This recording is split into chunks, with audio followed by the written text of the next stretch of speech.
saya Nur Maidah dari PGMIA NIM 22160022. Saya akan menjelaskan tentang peluang dan tantangan PGMI. Dilihat dari berbagai aturan yang ada, PGMI merupakan bidang studi yang sama dengan PGSD, yaitu sama-sama menjadi guru kelas. Dan selain pengayaan pada rumpun 5 mata pelajaran, PGMI juga memberikan layanan perkuliahan keagamaan Islam sebagai ciri dan pembeda dengan PGSD.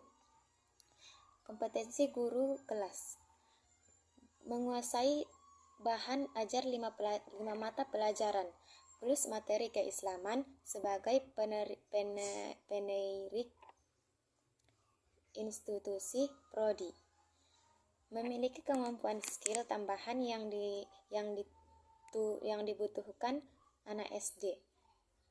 Kalau mahasiswa itu puas hanya dengan apa yang diberikan oleh pengelola prodi, maka itu bukan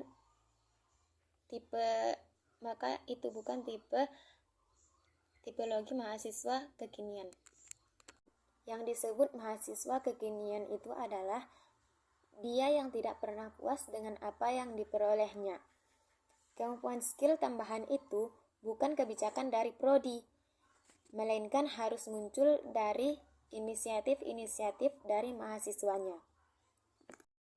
Tantangan prodi PGMI: pertumbuhan SDMI di berbagai desa akan memberikan peluang bagi lulusan PGMI dan PGSD.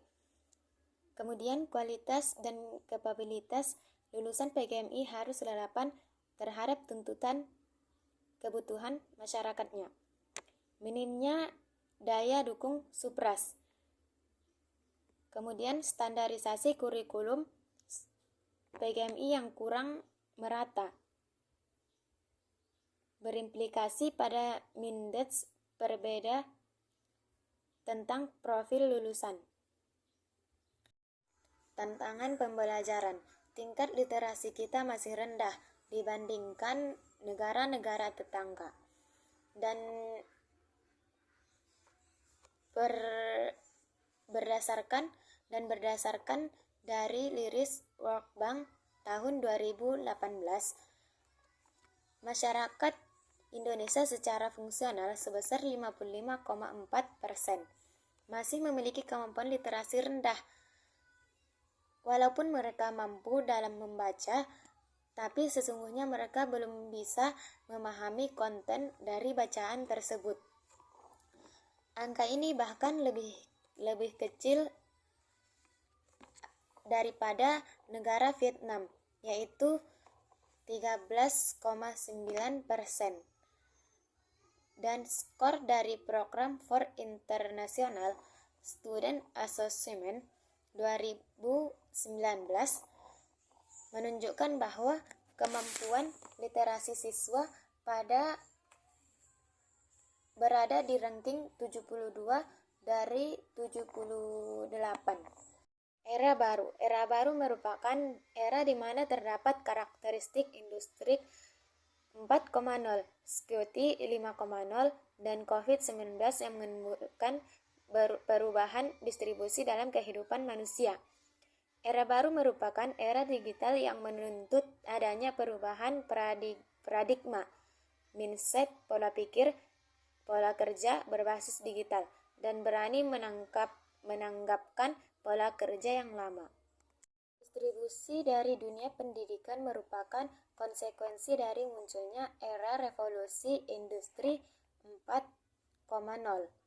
Ciri utama pendidikan dalam revolusi industri 4.0 adalah pemanfaatan teknologi digital dalam proses belajar. Pemanfaatan teknologi digital dalam proses belajar sehingga pewarisan ilmu, pengetahuan, dan kompetensi dapat berlangsung secara kontinu tanpa harus selalu bertatap muka dengan dosen. Tren global PT: kita dapat belajar di mana saja. Bahkan dengan internet kita dapat mengetahui bagaimana perubahan yang ada di luar sana. Dan Tidak ada lagi kekuatan monopoli penyelenggaraan layanan PT dan mengganti perkuliahan dengan pembelajaran aktif. Butuh keterampilan yang tetap di dunia yang terus-menerus berubah.